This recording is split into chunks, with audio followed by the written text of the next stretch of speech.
Hello, everyone. General Goodson, Charles Goodson here, New Confederate Army. I wanted to address a couple of things here, emails that I got. And I got one here from,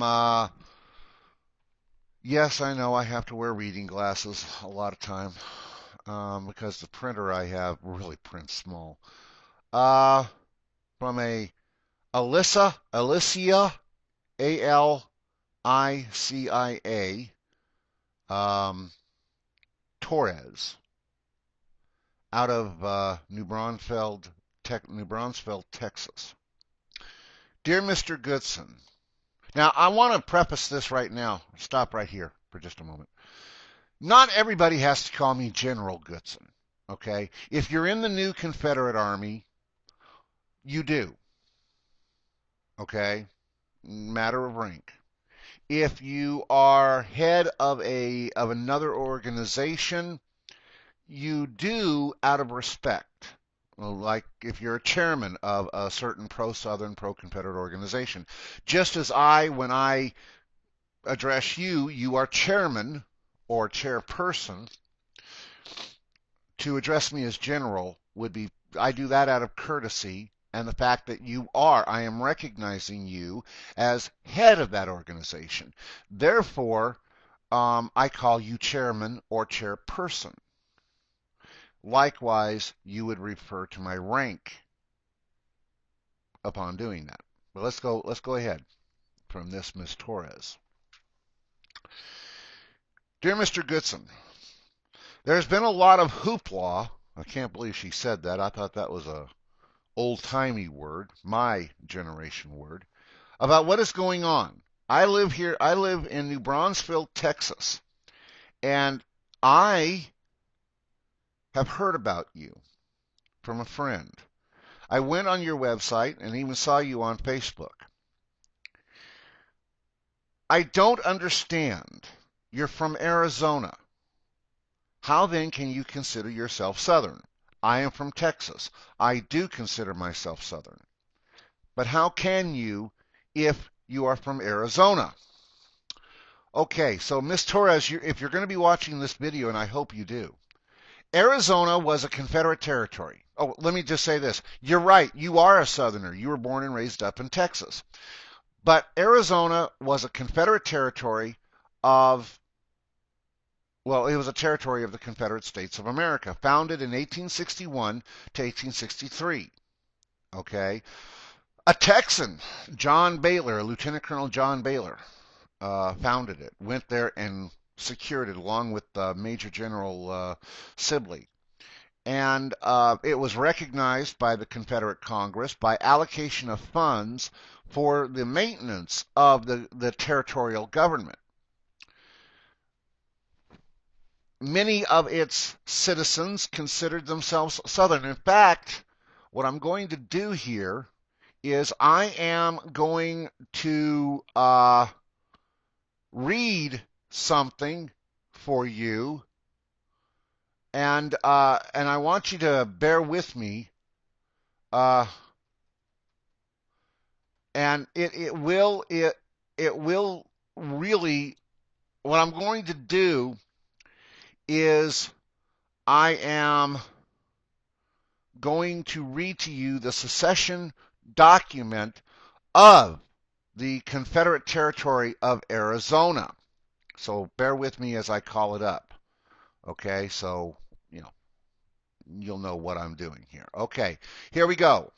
Whereas a sectional party of the North has disregarded the Constitution of the United States, violated the rights of the Southern states, and heaped wrongs and indignities upon their people, and whereas the government of the United States has heretofore failed to give us adequate protection against the savages within our midst, and has denied us an administration of the laws that the security for life, liberty, and property is due from all governments to the people, and whereas it is inherent an inherent, inalienable right in all people to modify, alter, or abolish their form of government whenever it fails in its legitimate objects of its institution, or when it is subversive, therefore, and whereas in a government of federated sovereign states, each state has a right to withdraw from the Confederacy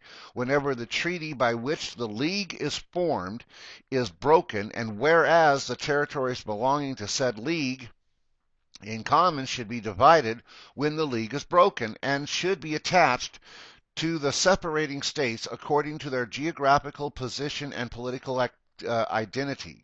And whereas Arizona naturally belongs to the Confederate States of America, who have rightfully and lawfully withdrawn from said league, both geographically and politically, by ties of a common interest and a common cause. And whereas we, the citizens of that part of New Mexico called Arizona, in the present distracted state of political affairs between the North and the South, deem it our duty as citizens of the United States to make known our opinions and intentions. Therefore, be it resolved that our feelings and interests are with the Southern states. Aha! They are Southern. And that although we deplore the division of the Union, yet we cordially endorse the course pursued by the seceding Southern states. Resolved that geographically and naturally we are bound to the South, and to her we look for protection, as the Southern states have formed a confederacy. It is in our it's in our earnest desire to be attached to that confederacy as a territory. Resolved that we do not desire to be attached as a territory to any state seceding separately from the Union, but to and under the protection of a confederacy of the Southern states. That the recent enactment of the Federal Congress removing the mail service from the Atlantic to the Pacific states, from the southern to the central and northern routes, is another powerful reason for us to ask the Southern Confederate States of America for a continuation of the postal service over the Butterfield or El Paso routes at the earliest period. Resolved that it shall be the duty of the President of this convention to order an election of a delegate to the Congress of the Confederate States of America, when he is informed that the states composing said confederacy have ordered an election for members of Congress. Resolved that we will not recognize the present black Republican administration, and that we will resist any officers appointed to this territory by said administration with whatever means in our power. Resolved that the citizens residing in the western portion of this territory are invited to join us in this movement. Resolved that the proceedings of this convention be published in the Messiah Times, and that a copy therefore be forwarded to the President of the Congress of the Confederate States of America, with the request that the same be laid before Congress. Now,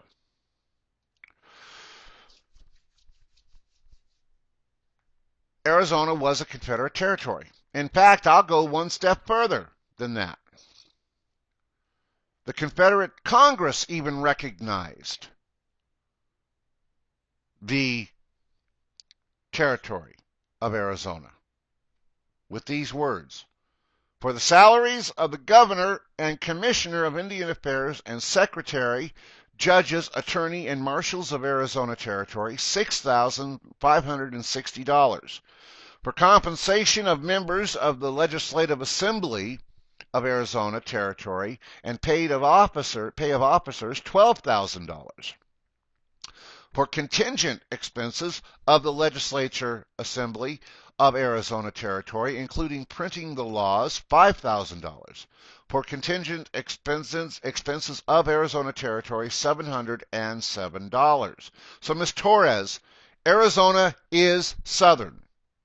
They considered themselves Southern, therefore they seceded, and they went to the Confederate States of America. They even said it in their own secession document. Arizona is a southern state, or was a southern territory. Okay? So, therefore, I am a southerner.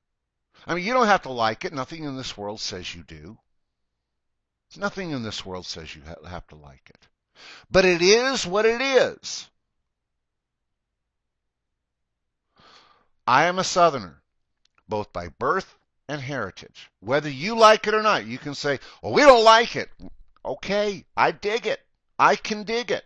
But folks, Arizona currently is a southern state, whether they like it or not. There's a lot of people in the southern states that don't like the fact that they're the South. Doesn't change the fact.